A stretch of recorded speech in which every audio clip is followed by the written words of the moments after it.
Assalamualaikum. Waalaikumsalam. Salam le monde!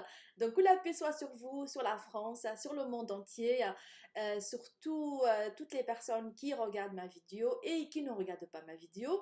Donc, je vous fais une nouvelle vidéo en français cette fois-ci qui aborde des problématiques concernant la France et ça concerne surtout la communauté musulmane de France.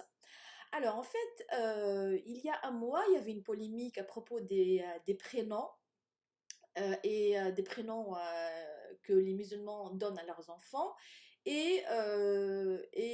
Cette polémique a été provoquée par Zemmour avec, avec son altercation verbale avec Absatou. C'est une polémique qui a fait beaucoup de bruit et surtout ça soulève la question de l'identité française. Qu'est-ce que c'est être français? Qu'est-ce que c'est adhérer à la culture française? Je voudrais donc rebondir sur cette question parce que la question des prénoms qu'on donne aux enfants est très très importante. Alors d'abord, en fait, il faut savoir que le prénom est une question importante pour un musulman. Euh, alors bien sûr, le musulman, il se considère comme français il est né ici sur cette terre et il adhère à la culture française. Il adhère donc politiquement à la culture française et économiquement à la culture française. Lorsqu'il donne un prénom, surtout dans la culture musulmane, un prénom doit avoir une dimension horizontale et une dimension verticale. Qu'est-ce que ça veut dire? Alors la dimension horizontale, c'est la dimension sociale. Ça veut dire en fait, on est appelé par son prénom. Hein. Le prénom nous aide à nous intégrer plus facilement à la société. Le prénom, c'est un prénom, normalement, un prénom qui va adhérer à cette culture monothéiste. Souvent, les prénoms arabes ou les prénoms musulmans sont des prénoms d'origine biblique. Si vous allez voir les prénoms, le fait de dire les prénoms comme Zacharia, les prénoms comme Isa, qui veut dire Jésus, le prénom comme Myriam, qui veut dire Marie, souvent ces prénoms trouvent leurs origines dans la Bible. Du coup, on ne peut pas dire que ces prénoms sont étrangers à la culture française, puisque la culture monothéiste fait partie de la culture française. Ensuite, les prénoms pour un musulman, souvent il a une dimension verticale. C'est un prénom qui rattache la personne à Dieu, à Allah et à cette culture musulmane. C'est important. Pourquoi? Parce que dans des hadiths rapportés par Abu Raouf, le jour de la résurrection, vous serez appelé par votre prénom les prénoms de vos parents. Donc du coup, le jour de la résurrection, donc après la mort, puisque un vrai musulman croit à une vie après la mort, donc on sera appelé par le prénom. Donc le prénom quand même, c'est important, c'est très important. Euh, et on sait bien que le prénom influence beaucoup le caractère de l'enfant, influence énormément le destin de l'enfant. Ce prénom, donc, en fait, il a une connotation, il a une dimension religieuse. Donc, c'est la raison pour laquelle que les musulmans de France ont du mal à donner un prénom d'origine viking, ou ben, d'origine scandinave, ou bien euh, d'origine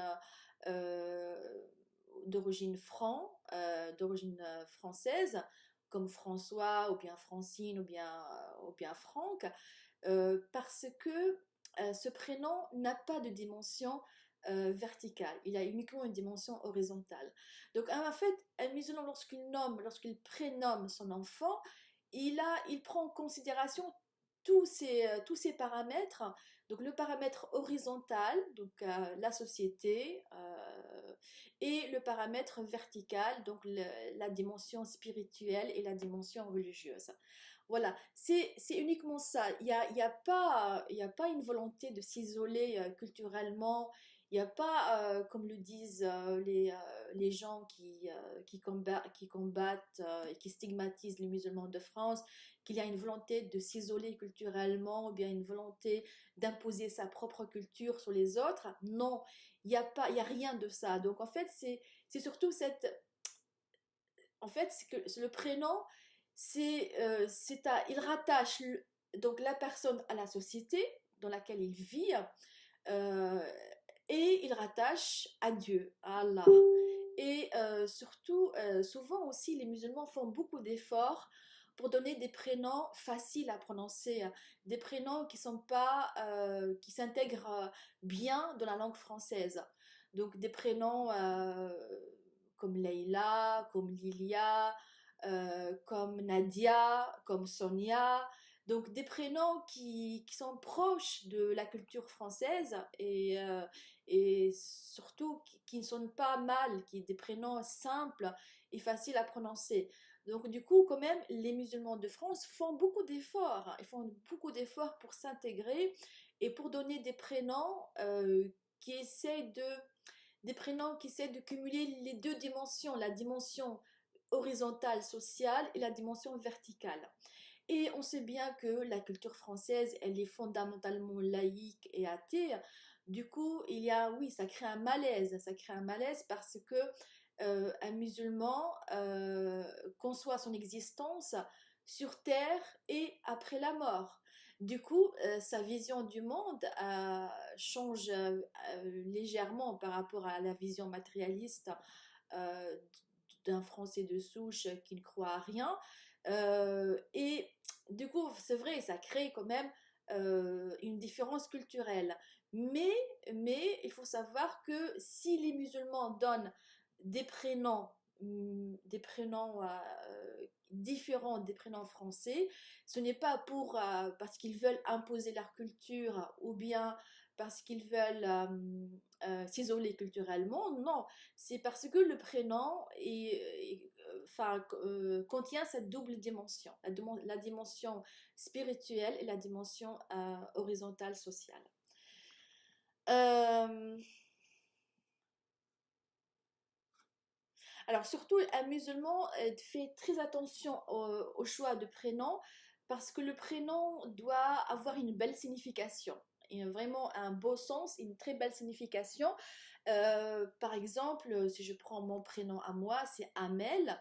Amel qui veut dire espoir, hein, qui veut dire espoir au pluriel en langue arabe. Et du coup, c'est vrai que lorsqu'on est appelé espoir, ça veut dire qu'on a l'espoir dans la vie et ça fait une belle signification. Euh, dans la culture islamique, l'enfant a le droit sur son géniteur de lui choisir un bon prénom et de lui donner une bonne éducation. Et ça, on le trouve dans les hadiths rapportés par Al-Bayhaqi.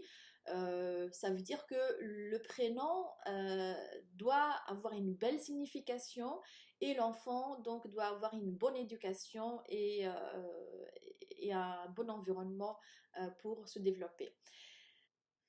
Alors, quels sont les prénoms qui sont à la mode ce dernier temps donc les prénoms à la mode pour les enfants musulmans qui naissent en France et en Europe. Alors, franchement, il y a vraiment de beaux prénoms qui ont une belle consonance, qui sont musicaux. Alors, le prénom qui est très très en vogue, c'est le prénom Lina. Lina, qui veut dire tendre. Il y a aussi le prénom Shirin. Shirin, c'est très beau, c'est un prénom d'origine persane. Il y a le prénom Camilla. Camilla, c'est très beau aussi, hein, donc ça vient de camel, ça veut dire être parfaite. Le prénom Kenza. Kenza, à l'origine, c'est un prénom très fréquent au Maroc et il a été repris par les musulmans de France. Kenza, c'est très beau, ça veut dire un trésor. Et il y a un autre prénom qui est très en vogue, c'est le prénom Jeannette. Jeannette, qui est vraiment, on a l'impression que c'est un prénom français, européen, mais en réalité c'est un prénom aussi arabe qui veut dire Jannette, dans le sens les paradis au pluriel. Et ça, c'est très joli. Donc, Jeannette, c'est un prénom qui est en vogue, qui est à la mode maintenant. Ensuite, vous avez le prénom Ghislaine, Ghislaine, qui veut dire Rizlaine en arabe, qui veut dire